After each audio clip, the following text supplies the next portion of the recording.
Assalamualaikum warahmatullahi wabarakatuh dan selamat petang. Okay, good afternoon. Okay, sekarang ni kita sambung kepada bahagian yang terakhir di dalam chapter chapter Q. Okay, so sebelum ni saya dah terangkan berkenaan dengan method DQ. So method DQ akan melalui dua peringkat. Pertama, sama ada kita akan hapuskan data di dalam queue yang ada satu node ataupun queue yang ada lebih daripada satu node. So dia punya implementationnya adalah sedikit berbeza. Okey. Sekarang ni tapi ke get front. So get front maksudnya adalah kalau kita tengok di sini, okey. Get front ni adalah kita nak retrieve data, kita hanya retrieve tanpa menghapuskan data tersebut. Okey. Get front kita akan retrieve data tanpa menghapuskan data tersebut. So data yang kita nak retrieve adalah data yang dirujuk oleh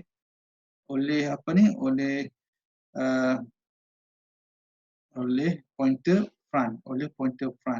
Contoh di sini, if is not empty, maksudnya adalah jikalau queue linked list tidak empty, so maksud jika queue linked list tidak empty, so bermakna item akan diperolehi daripada this statement. Okay, bermaksud item sama dengan front.info ataupun kalau objek oriented front.getInfo. Front.getInfo, front merujuk kepada objek ini. So front merujuk kepada kepada node ini. So info maksud nilai 4 akan di-retrieve. Okay, nilai 4 front.info maksud nilai 4 akan di-retrieve dan disimpan pada item. Okay, so item akan bernilai 4. So kemudian dia akan return item. So dia hanya retrieve item yang ditunjuk oleh pointer front. So dari sini kita dapat tahu bahawa 4 ni adalah item yang terawal yang dimasukkan ke dalam queue linked list. 5 ni adalah item yang kedua dan 7 ni adalah item yang terakhir yang kita masukkan ke dalam queue linked list. Okay, so kalau kita menggunakan get front, so nilai 4 akan di-return sebab nilai 4 ni ditunjuk oleh pointer front. Okay, ditunjuk oleh pointer front. Okey. Sebab kita menggunakan front.getInfo ataupun front.info. So dia akan return nilai 4. Okay. Kemudian method isEmpty, sebelum ni saya terangkan bahawa isEmpty, method isEmpty akan return true jika queue adalah empty. Sebab dia akan return true jika front is equal to null. Front is equal to null bermaksud queue adalah empty. So ulang sekali lagi ya. Front is equal to null menunjukkan bahawa queue adalah empty. So jikalau front tidak sama dengan null, bermaksud contoh di sini front merujuk kepada 4. So front bukan nilai null. So bermaksud di sini queue is not empty. Queue is not empty. So kalau dalam kes ni queue is not empty bermaksud dia akan return false. isEmpty akan return false bila queue is not empty. Tapi bila queue is empty, maksud front adalah sama dengan nilai null. Okey. Kemudian clear, apa yang dimaksudkan dengan clear? Clear adalah kita nak clearkan semua data di dalam queue linked list. Sebabkan bila kita panggil clear, so kita akan set nilai null kepada pointer front dan juga real. So dia akan daripada yang ini, daripada front menuju ke 4 dan real menuju ke 7. So bila kita gunakan clear, so front akan jadi nilai null, real pun akan jadi nilai null. So bermaksud queue adalah empty. Okay, semua data di clear. Okay, sekarang ni kita nak tengok kepada missing stack dan queue. Okay,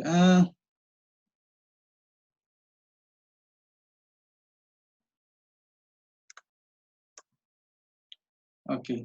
So bila kita tengok di sini, bila kita lihat di sini, okay, we often mix stack and queue to achieve certain effects. Okay, certain effect. Okay, apa effect lain? Kita akan tengok. Reverse the order of the element of the queue. So di sini kita guna queue ni adalah interface. Okay, queue ni adalah interface. So kita tahu interface hanya mempunyai abstract method saja. Okay, untuk interface queue ni adalah interface, dan kita faham interface hanya mempunyai abstract method saja. Okay, bermaksud no implementation pada abstract method. Okay, sekarang bila kita buat queue integer queue equal to new linked list, so kita menggunakan objek daripada linked list, so kita akan add queue.add1. Queue.add1 bermaksud ini adalah item yang pertama yang kita masukkan ke dalam queue. Queue.add2 ni, dua ni adalah item yang kedua, dan queue.add3 ni adalah item yang ketiga. Okey, yang ketiga. Contoh okey. Contoh tak apa, nanti saya akan tunjuk contoh yang lain. So kemudian kita akan gunakan stack. Stack integer, ini adalah kita menggunakan predefined class, stack daripada kelas daripada package Java util. While sekarang ni di dalam queue you all boleh bayangkan front akan menunjuk kepada nilai 1 dan rear akan menunjuk kepada nilai 3, sebab 3 ni adalah nilai terakhir yang kita masukkan ke dalam queue linked list. So front akan menunjuk kepada 1 dan rear akan menunjuk kepada nilai 3. While queue is not empty, while queue is not empty, jika queue tidak empty, sekarang queue tidak empty sebab queue mempunyai nombor 1, 2 dan 3. So sekarang ni kita nak remove data daripada queue, kita nak remove data daripada queue dan kita akan masukkan ke dalam stack dengan menggunakan push method. Okay, push method. So bermaksud sini queue.remove. So apa yang sekarang ni bila sistem implement queue.remove, apa yang akan remove terlebih dahulu? Okay, queue.remove maksud dia akan remove data yang paling awal, yang terawal yang dimasukkan ke dalam queue. So maksudnya adalah okay, saya tunjuk contoh. Saya tunjuk contoh satu yang saya telah buat. Okay, saya akan share kepada di mana. Okay. Saya harap you all nampak. Contoh di sini. Saya akan komen terlebih dahulu. Okay.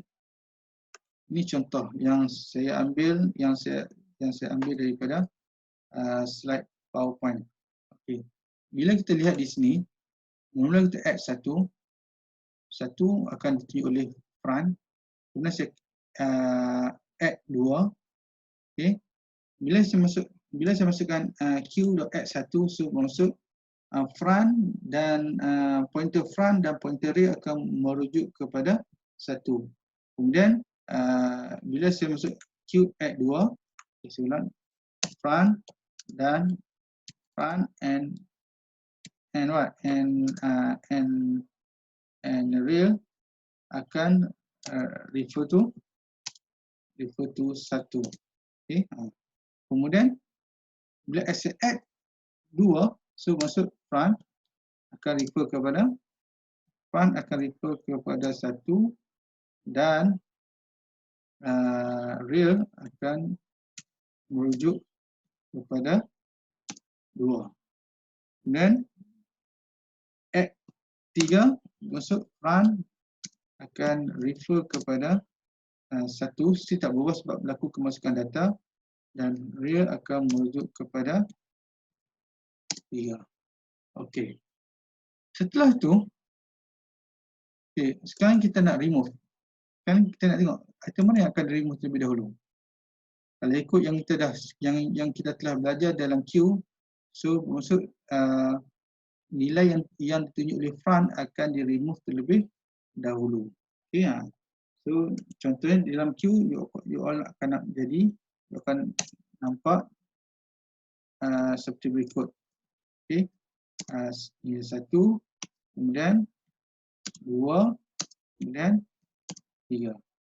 Okay, ini adalah turutan. Ini adalah item yang pertama yang dimasukkan dalam queue. Ini adalah item yang kedua yang dimasukkan ke dalam queue.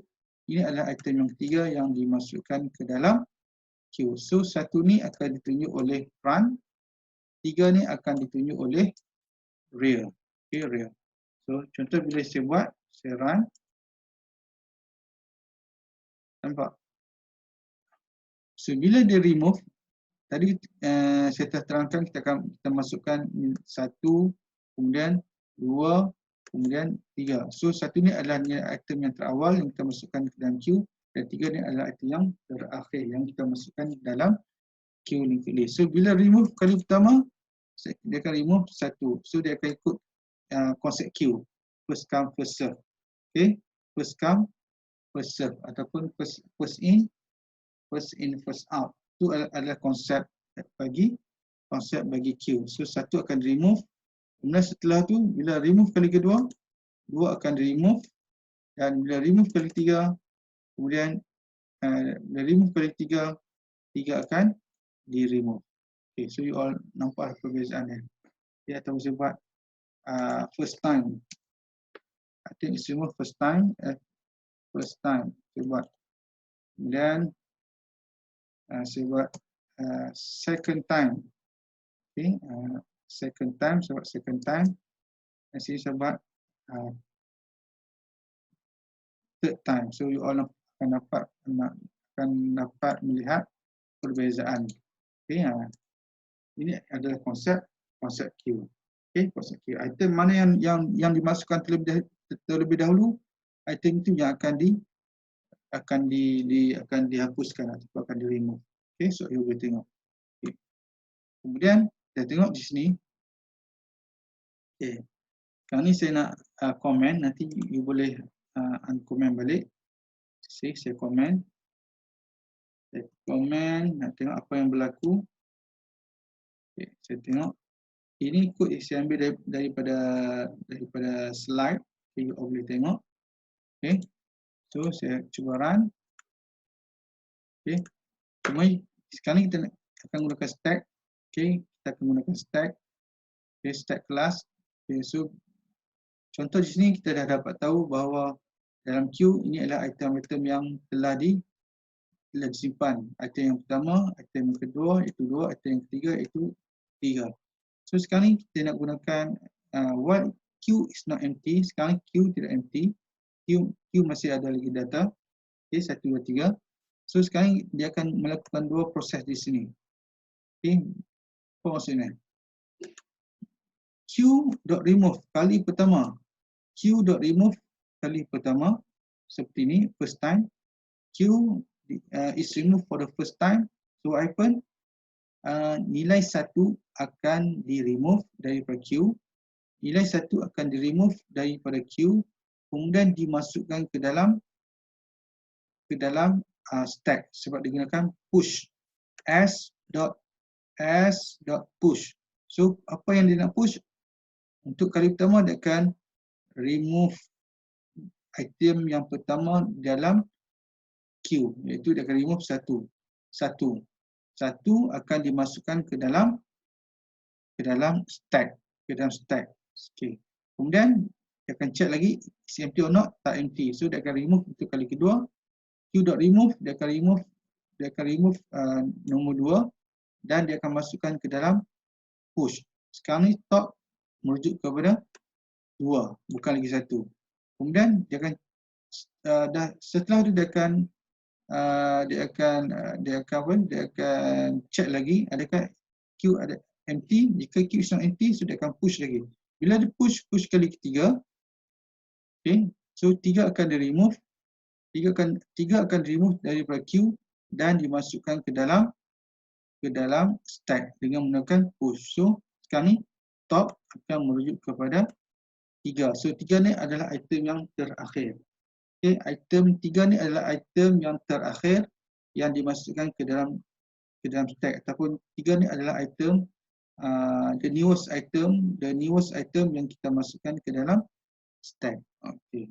Itu berkenaan dengan berkenaan dengan stack. Kita nak masukkan data ke dalam stack. Kemudian setelah kita simpan data di dalam stack, top merujuk kepada item 3, iaitu item yang the newest atau the latest.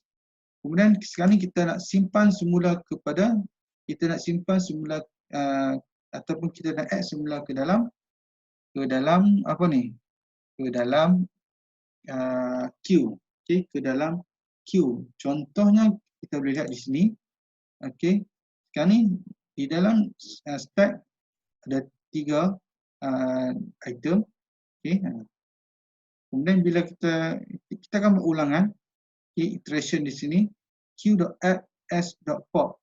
Sebab untuk stack, untuk kita nak remove data, kita akan gunakan pop untuk stack. Untuk nak add data, kita akan gunakan push. Sekarang ni kita gunakan pop. So bila pop, dia akan pop 3 terlebih dahulu. Okey, kita akan pop 3 terlebih dahulu. Okey, pop 3 terlebih dahulu. Kemudian dia akan add dalam queue. So dalam queue 3 ni akan jadi item yang pertama. Kemudian dia akan dah habis tu dia akan check, dia akan loop lagi. So dia akan check stack tidak empty, so dia akan pop.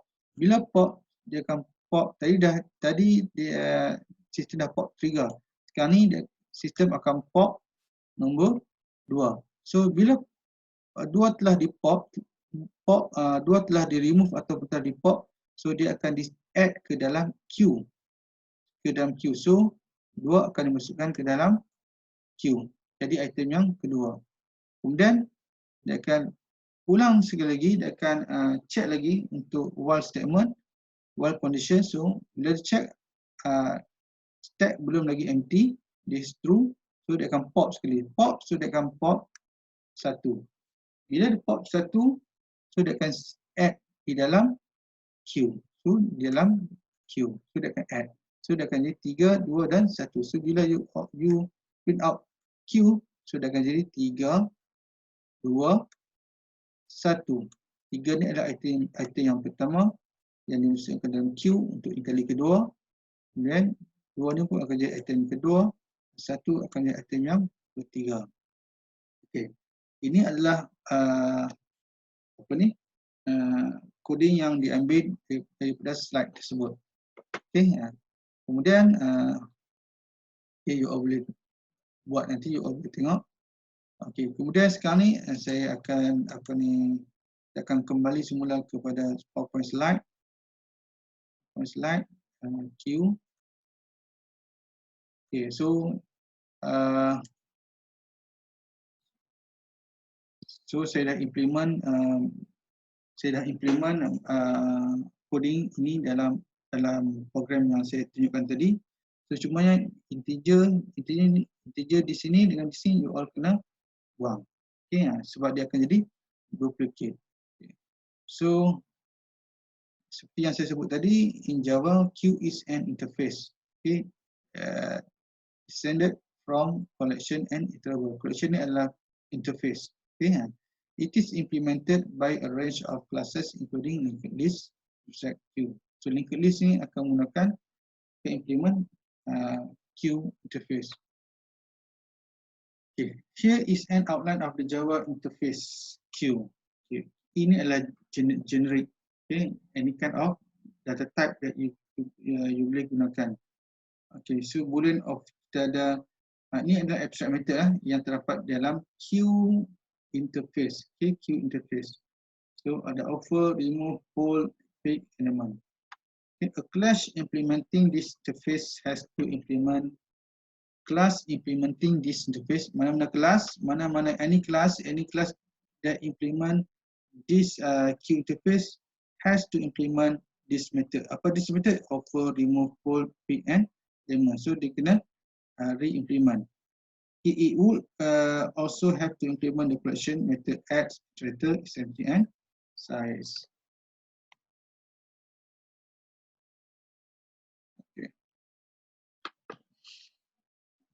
Okay, kemudian kita sambung pula kepada queue method. Okay, method-method yang secara in detail.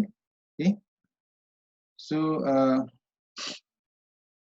Kita stop dulu for a while.